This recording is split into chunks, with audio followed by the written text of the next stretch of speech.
Hello guys, welcome to the CSS crash course. In this video, we will learn about the CSS background property. My name is Kafui and welcome to my channel mods.dev. Please subscribe, like and hit the bell icon to get notified whenever I release a video on the channel. With that said, let's dive in. For every HTML element, the background is the layer of the elements box model upon which everything else is displayed, including text and images.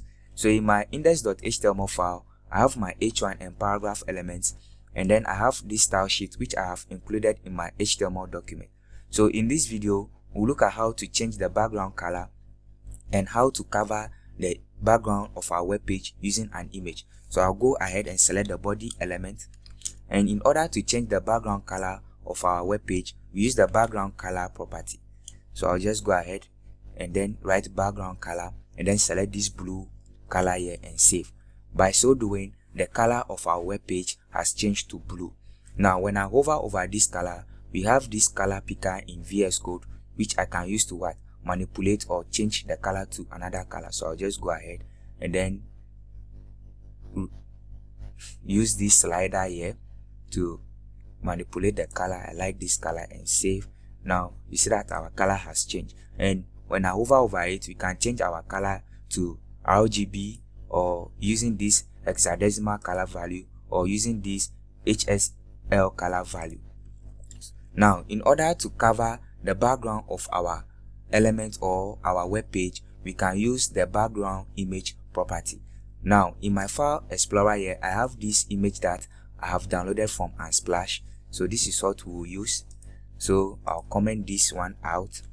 Now I'll just use the background image property, and then we provide a URL function, and the value we provide to the URL function is what? The path or the URL to our image. So I'll just go ahead and write the name of my image, which is what? Sunset.jpg, and save.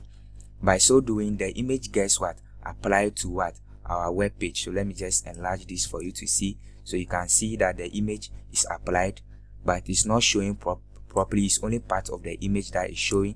So we can control the size of the image using the background size property, and we have this auto, contain, and then cover keywords that we can choose from, or you can provide your own value. So I'll just select the cover property or the cover keyword here and save. Now you see that the image is now what? Applied to our web page properly, and even the text is not showing properly. So I'll just go ahead and change the color of the text to this Alice blue color. Now since the image is what? Repeating, we can decide whether, or we can tell the browser to not repeat the image using the background repeat property. So I'll just set the value to what? No repeat, and save. Now our image doesn't get repeat, and you see that the image is just occupying what? The elements, only the end of our element. So when I go ahead and then copy this paragraph down again and save, the image just extends to what?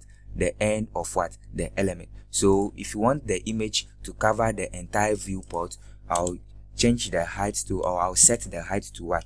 100 VH, and then save. Now our image covers what? Our entire viewport. When I go ahead and enlarge my browser here, you see that our image covers our entire viewport.